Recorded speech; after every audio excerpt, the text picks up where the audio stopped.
District police officer Toba Tek Singh Syed Qarar Hussain की खुसूसी हिदायत पर आज इतवार के दिन मसीही बिरादरी के इबादती व दुआइयाँ प्रोग्राम्स के लिए सिक्योरिटी के फुल प्रूफ इंतजाम किए गए हैं।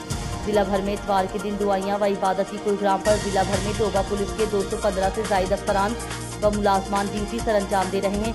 पुलिस मुलाजमान के साथ साथ वॉलंटियर अशखास भी ड्यूटी पर मौजूद हैं। इबादती मुकामात चर्च हाई की तरफ आने वाले हर शख्स गाड़ी, मोटरसाइकिल वगैरह को मुकम्मल चेकिंग के बाद आने दिया जा रहा है। अलावा जी चेकिंग के लिए मीटल डिटेक्टर और अहम मुकामात पर वॉक थ्रू गेट्स का भी इस्तेमाल किया जा रहा है। इसके अलावा प्रोग्राम्स की निगरानी के लिए अहम इबादत गाहों पर CCTV कैमरा जांच नस्ब किए गए हैं। इसके साथ साथ संडे के प्रोग्राम्स पर लेडीज़ पुलिस और ट्रैफिक स्टाफ की ड्यूटी भी लगाई गई है। मसीही इबादत गाहों के अतराफ में पुलिस मोबाइल्स, एलर्ट कमांडोज के दस्ते, डॉल्फिन पुलिस गश्त किना है। DPO टोबा की जानिब से SDPOs, SHOs को सख्ती से हिदायत की गई है कि लगाई गई ड्यूटी को बार बार चेक करें। इसके अलावा DPO टोबा की जानिब से तमाम अफसरान व मुलाजमान पुलिस को अलर्ट होकर ड्यूटी करने के अहकाम जारी किए गए हैं ताकि तमाम मसीही बिरादरी बिला खौफ व खतर अपनी इबादत कर सके। आवाम के जान व माल की हिफाजत हमारी अफरी तरजीह है। मज़ीद खबरों और अपडेट्स के लिए देखते रहें समाज TV। शुक्रिया।